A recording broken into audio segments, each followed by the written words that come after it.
Hi, I'm Gory Guttersnipe. This is the Gory Guttersnipe Show. To indicate that this is the beginning of the show, this usually happens.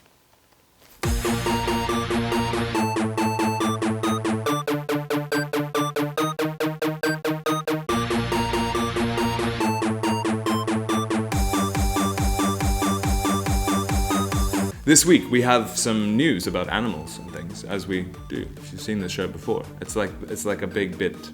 We've got an outlaw seal, and we've got a woman who has taken the age-old excuse of the dog ate my homework, but just taken it to the nth degree.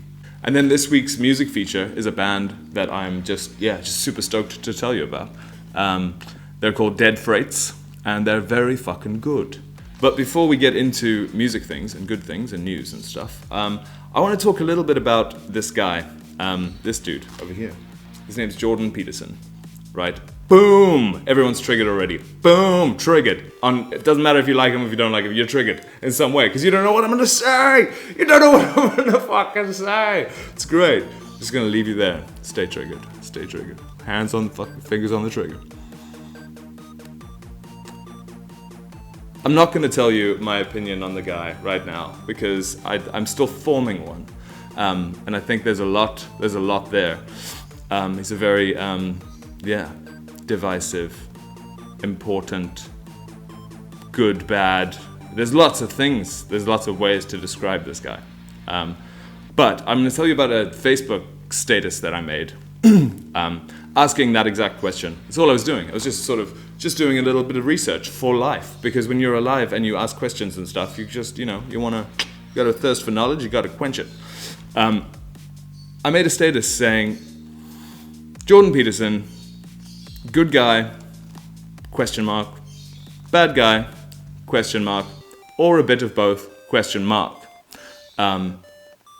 20 odd people unfriended me for asking the question on the Facebook machine, right? Which was in a way of them answering the fucking question. Do you know what I mean?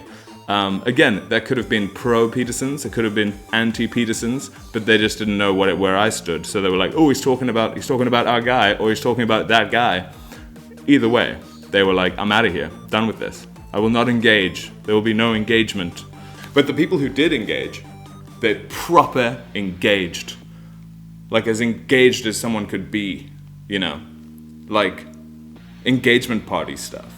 Like, we're happy for you. You know what I mean? Like, congrats on the engagement. I mean, fucking, that's ring on the finger. Let's get the caterers involved. Let's get some fucking flower arrangements. Engagement. And it was just so vicious. It's just so vicious. And people sort of, coming at from both sides at each other. It's just wild. It's just incredible. It's incredible how this dude has, people protecting him in almost a religious way and going after him in almost a religious way. It's quite bizarre to watch. I think it's an endlessly interesting thing to see.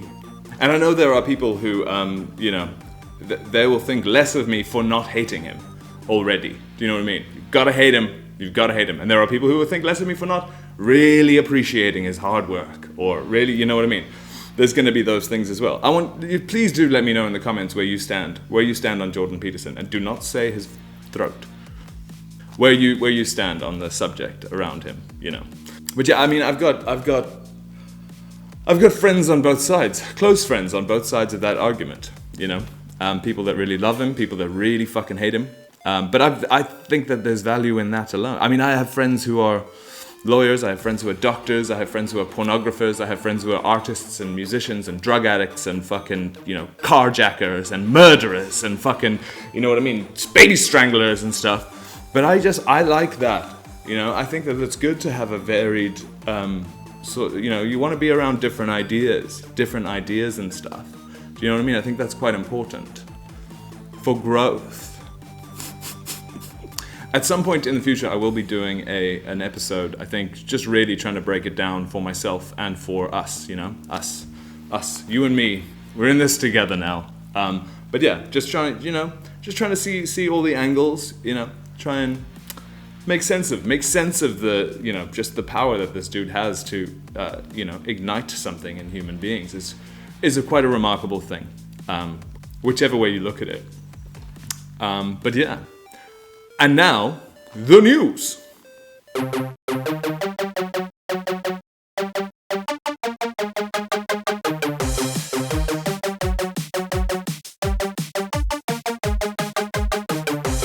Right, welcome to the news. First up on the news. Wily seal that cruised to pond surrenders at police station. A grey seal that wandered into a Massachusetts pond and evaded authorities' attempts to capture him turned himself in this Friday after waddling up to local police station. The grey seal first appeared earlier this month in Shoe Pond in the city of Beverly, northeast of Boston. The animal is believed to have traveled to the pond from the sea via a river and drainage pipes. And I remember it being the scariest but the safest moment, all at the same time. The seal quickly became a local attraction and was even named Schubert after his chosen pond. It felt like a place that, you know, where I could kind of be noticed. There was a real sense of validation. Firefighters and wildlife experts used boats and giant nets in an effort to capture the wily animal, but gave up after several fruitless hours. Early Friday morning, however, Schubert left the pond, crossed a parking lot, and appeared outside the door of the local police station, looking, according to police statement, for some help. But I've never wanted to do it because of the lack of control of my own destiny. The seal was quickly corralled by a team of wildlife experts, firefighters, and the police department's entire midnight shift. There's such a great power imbalance. There are these few people that wield all this power. Schubert appeared to be in good health and was a little sassy in the early morning hours, the department noted. The seal was transported to Mystic Aquarium in Mystic, Connecticut. Mystic. Where aquarium staff will perform a medical exam before releasing him back into the wild.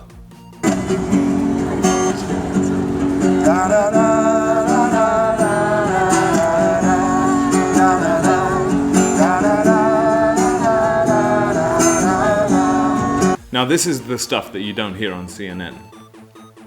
Drink driver told police her dog was behind the wheel when car crashed into bus stop. A drink driver who crashed into a bus stop told police her dog was actually behind the wheel.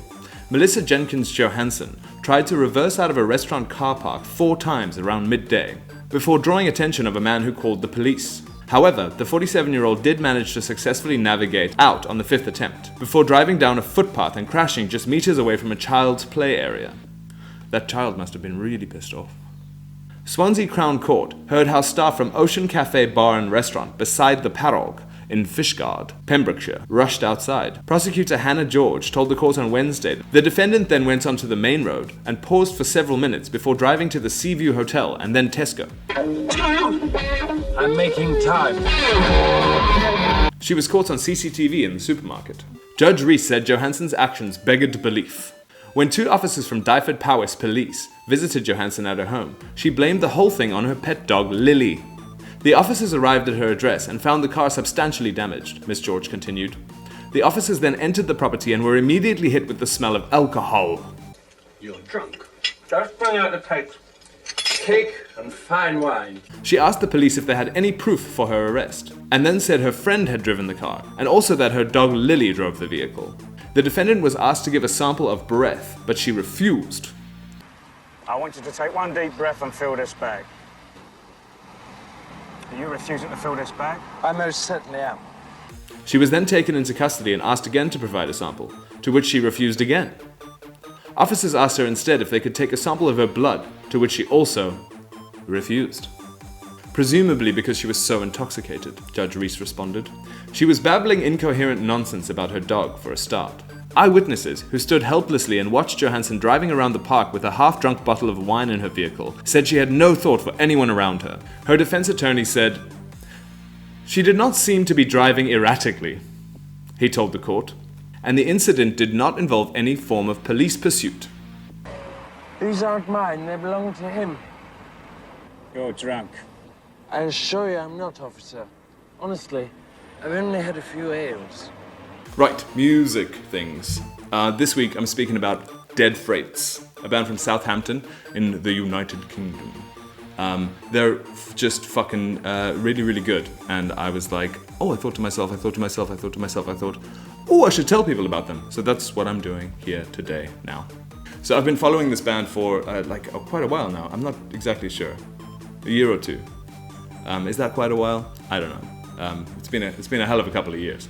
But watching their trajectory it's just been super fucking dope to see, man. They're just, just straight up forward motion, and looks like they're working really hard. They've been touring with the Libertines. They've been, I think they were working with Gary Powell, Libertines drummer. I think he produced their album or something. If I'm wrong, let me know. But yeah, just really, really cool shit. And they play really, really cool music. If you're a fan of kind of like, sort of dark indie and post-punk, Indian post-punk. If you're a fan of Indian post-punk, this is the band for you. Yeah, sort of indie post-punk. It's kind of, sort of dark, but super toe-tappy. Yeah, it'll really get you moving. This is what they sound like.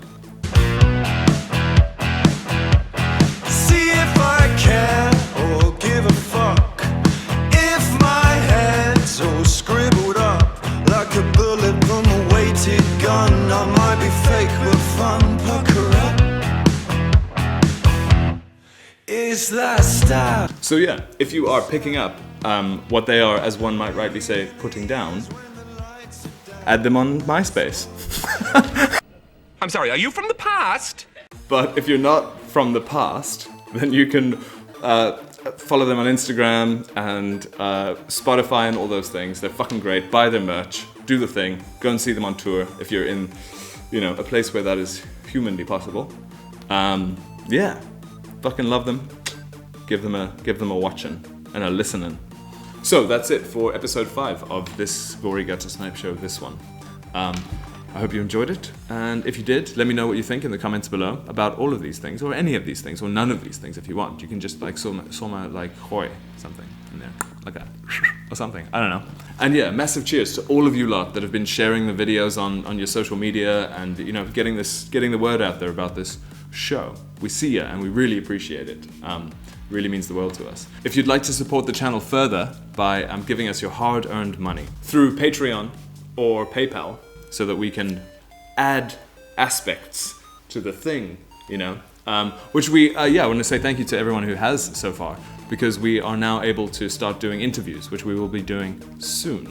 And if there's anyone that you want to hear me chat to, let me know in the comments below. Let me know who you want me to speak to. It'll be cool. And with that, thank you so much for watching, and we will see you next week. Mwah!